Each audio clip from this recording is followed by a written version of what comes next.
All right, Rand, number 3 on our list of summer scouting running backs, a consensus with the first pick, CJ Baxter out of Texas. And as I mentioned at the top, he was not on my list. He missed all of last season as a true sophomore because he suffered a knee injury in training camp.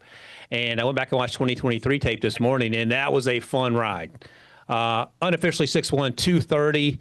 And it's funny because I'm going to give you the floor and let you talk about your guy because I don't want to steal your thunder. But he's bigger than Bijan Robinson.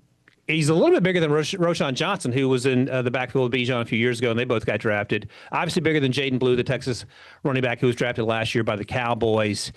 But he is, as an 18-year-old, when we watched him in 2023, I don't know what he looks like now. Maybe he has room to add some weight.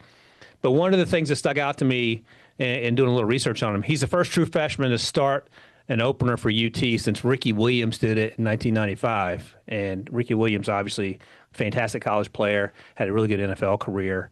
So there is a lot to like about CJ, and it's always fun watching these guys who surprise you a little bit. And let's start here. Any concern about the knee injury a year out, or are we just going to wait and let this thing play itself out because there's no reason to overreact in July?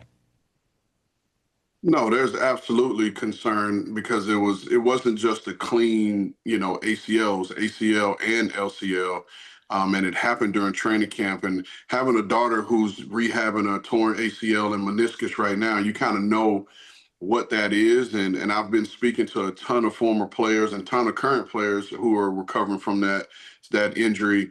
And all of them have told me that you really don't feel like yourself for a full year. And so, the fortunate part for him, it happened in August.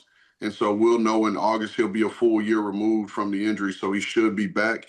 But you talk about impressive. This guy, and you mentioned his size, 6'1", 225, 230, whatever it is, very good size. He's got quick feet. This guy has home run speed. That was the one thing that you don't give him credit for. This guy can run. He's got contact balance. He's a physical runner. And like you said, he was 18 years old in 2023, 17, 18 years old in the film that we were watching. And so he stood out enough for me to feel like he was my number 2 back in this class if he comes out. And you would think because he suffered the devastating injury that he suffered, that if he has success this year, he's coming out. He's not going to risk it. He's not going to risk the opportunity of it getting hurt again. But this kid is very, very impressive, man. I'm so excited to watch him play. He has the it.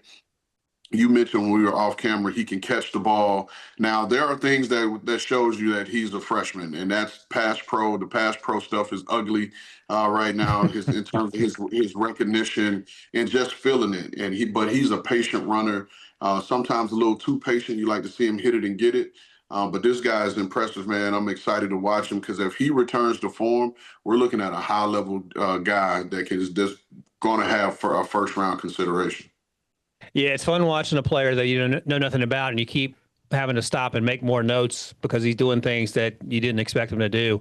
I thought his change of direction behind the line of scrimmage was, for that size, it was like plus. Like, it got your attention. It's not Ashton Genty, but he's also not 5'8" and whatever Ashton weighs, but his movement skills, you talked about his patience sometimes being too much, but I appreciated the fact that he just wasn't running up the back of his lineman. I thought he ran well in both zone and gap schemes, and there was a lot of reasons to be optimistic about what he could be now, going to be a year removed from that injury. That made me think of something, by the way. So I talked about all those Texas running backs that have been drafted in recent years. I didn't mention Jonathan Brooks, who's a second-round pick of the Panthers, who tore his ACL his last year at Texas, and then unfortunately tore it again once he finally got on the field as a rookie for the Panthers.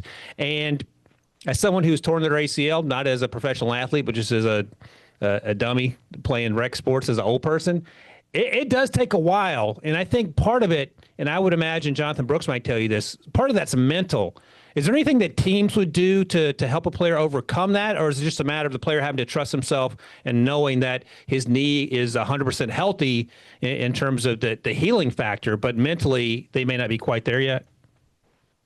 It's funny that you say that because, again, in my daughter's recovery from ACL, I've hit up a ton of players and spoke to one current player, Curtis Robinson, linebacker in San Fran, who was going through it. He had actually had the same exact injury as my daughter, and he told me that was the biggest part for him, in that the mental part. knowing that there was going to still be pain, there was going to still be some discomfort, and doesn't mean that it's not healed. It doesn't mean that something's wrong. It's just something that you got to push through until it gets better.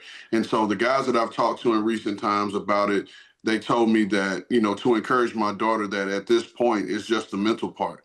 You just got to get over it, and that's what CJ is going to have to work through. And I just want to throw this part in there because we keep saying, the running back from Texas, the running back from Texas. He's a Florida boy originally. He is from Orlando and went to Edgewater High School. So Florida, we got to claim our own, and we got to also find a way to keep our own in the state because, my God, this dude is talented and should have never left the state of Florida. Yeah, I was going to say, we could make a whole all-star team of guys that did not go to Florida and went elsewhere. Fernando Mendoza will be the starting quarterback, who's going to be at Indiana. We talked about him. CJ Baxter, Gators might be able to use him to talk about him. I didn't know you guys counted Orlando as part of Florida, South Florida guys. That counts? No, it's a part of Florida. And so I'll tell you this: within Florida, we got our own, little beefs that we talk. But when we're out of the state, you're from the crib. That's all that matters. You're from the crib. And now, if you're in Florida and you say you're from the crib, that means you're from South Florida. But if you're out of the state and you say you're from the crib, then everyone knows that means you're just from the state of Florida. It's like you're at the family reunion. Everyone's related. But once you get outside the family reunion, you go out, you at Target walking around and people start talking smack to your cousins, then you're all on the same team again. I got you. No disrespect to Target. That's just the first thing popped in my head. Maybe it could be anywhere. Kmart, wherever you go and you get your stuff. All right. Big thanks for CJ Baxter. And again, it feels like I don't want to overstep here. I think if he plays the way we think he's going to play, he could have a better season than Jonathan Brooks before he got hurt at Texas. Is that too rich for you? And I say that with the understanding that he has a chance to be a top 50 pick. No, and I personally think if he returns to form, he'll be a top 32 pick because I think he's that good. I think if he's healthy and he returns to form, he's going to be a top 32 pick. And I think in recent years, he'll be the second best back coming out of there since Bijan. Oh, I love it. And we showed the graphic earlier, but he was my number 3 on my revised list after you mentioned his name to me. So we'll see how this plays out. In the meantime, you can check out With the First Pick wherever you get your podcast. Scan that QR code there. For Ran Carthon, I'm Ryan Wilson. Thanks to producers Ron. And thanks to all you guys who watch, listen, and comment. We will see you in the next one.